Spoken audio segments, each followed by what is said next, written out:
Bienvenidos a un nuevo episodio de nuestro curso de matemáticas. En este episodio vamos a tratar el algoritmo de la división de Euclides. En nuestros videos empleamos subtítulos en castellano a fin de que el contenido didáctico sea amable hacia las personas con discapacidades auditivas. Comencemos por recordar el conjunto de los números naturales. Este consta de todos los números que sirven para contar: 0, 1, 2, 500, 3 millones, etc. Los números naturales son infinitos. Si podemos imaginar un número cualquiera, digamos uno muy grande, entonces siempre podemos imaginar otro más grande aún. Basta sumar uno a nuestro número inicial. A partir de allí podemos conseguir números más grandes. Como la lista no pararía nunca, no tiene sentido escribirlos a todos. En cambio, ponemos un nombre a este número cualquiera. A los matemáticos no nos gusta gastar tinta. En lugar de nombres, asignamos letras. Si un número está, entonces el siguiente también. A este siguiente, este n más 1, lo llamamos el sucesor de n. Esta es la propiedad que define a los números naturales. El sucesor de cualquier número natural también es un número natural. En los naturales tenemos unas operaciones con propiedades especiales. Son tan conocidas que no insistiremos hoy en ellas. Nuestro propósito es hablar del algoritmo de división de Euclides. Vamos a enunciarlo para poder hablar de él. Dados dos números naturales m y n con n mayor que 0, existen dos números naturales c y r, tales que c por n más r es igual a m y r está entre 0 y n. El número c se llama cociente y el número r se llama residuo. El algoritmo de Euclides sirve para dividir o repartir incluso cuando la división no es exacta. La división es el primer gran algoritmo matemático de la historia.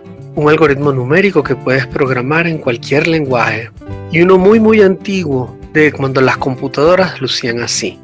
No, mentira, quise decir así.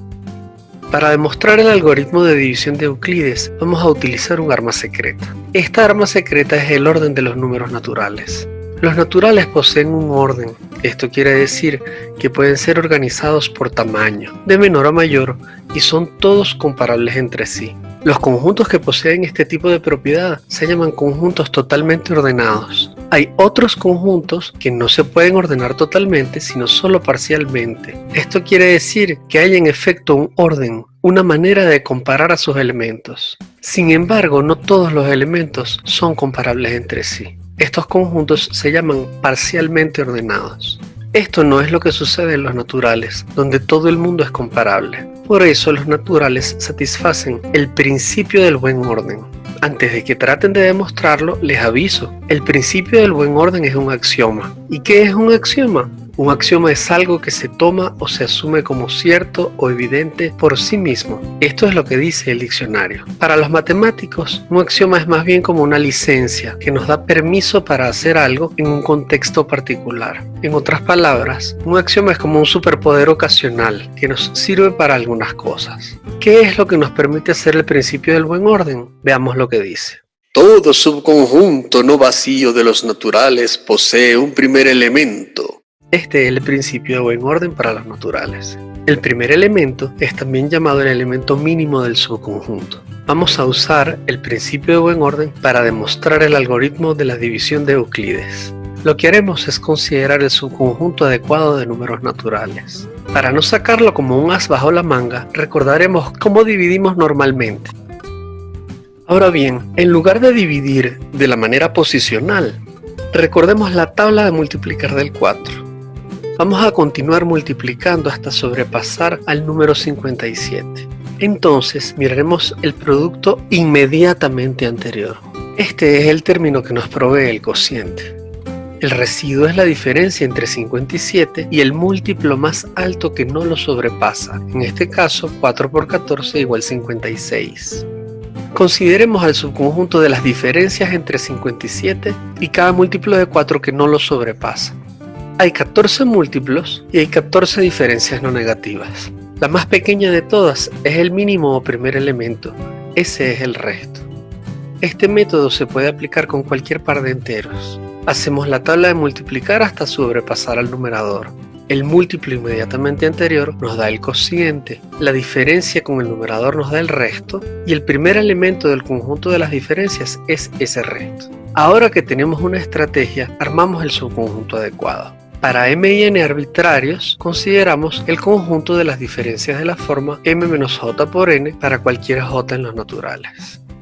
Debemos demostrar que esto funciona para cualquier par de enteros m y n. Pensemos un poco. Todo subconjunto no vacío de los naturales posee un primer elemento. Este conjunto que estamos definiendo es un subconjunto de los naturales. Puesto que todos sus elementos están en los naturales, él es un subconjunto de los naturales. ¿Es vacío este conjunto? Para esta pregunta miraremos dos casos. Caso 1. Cuando n es mayor que m, es decir, cuando el denominador es más grande que el numerador. Este es el caso en el cual coloquialmente decimos que la división no cabe. Entonces el numerador m se puede escribir como m menos 0 por n. Por esta razón, el entero m pertenece al conjunto de las diferencias. Miremos ahora el caso no trivial, por así decirlo. Cuando m es mayor o igual que n, entonces esta resta m menos n pertenece al subconjunto de las diferencias. Como en cualquiera de los dos casos, este subconjunto de diferencias es no vacío, tenemos licencia para aplicar el principio del buen orden en los naturales. Tomamos el primer elemento del conjunto de diferencias. Sin importar en cuál de los dos casos estemos, este primer elemento tiene sentido. A este número lo llamamos el residuo. El resto de nuestra demostración son dos observaciones. La primera es que por definición el residuo es un número natural. En particular, este no puede ser negativo. Además, el residuo es un elemento del conjunto de las diferencias. Luego se escribe como una de ellas. El número c con el cual alcanzamos a este residuo es el que vamos a llamar cociente. Para concluir, notemos que el residuo en efecto no puede sobrepasar al divisor. Para ver esto procedemos por reducción al absurdo, es decir, supondremos por un momento lo contrario. ¿Qué sucedería si r es mayor o igual que n? Si esto fuese cierto, entonces su diferencia sería un número natural. Haciendo un poco de álgebra, obtendríamos una nueva diferencia permitida. Este nuevo elemento s va a resultar ser el mínimo del conjunto de las diferencias, lo cual contradice la manera en que elegimos al residuo. Como hemos llegado a una contradicción, la suposición que hicimos era falsa. Esto concluye nuestra demostración. La consecuencia más importante del algoritmo de Euclides es la noción de divisibilidad. Si n divide a m, decimos de manera indistinta que n es divisor de m o que m es múltiplo de n. Tarea. Te vamos a dejar que verifiques las propiedades de la relación de divisibilidad. Hemos llegado al final de este episodio. Para profundizar te recomendamos el preámbulo del texto de álgebra abstracta de Herstein, editado por la Prentice Hall. También puedes mirar otros videos de nuestra serie. Si este te ha sido de provecho, danos un like y suscríbete a nuestro canal.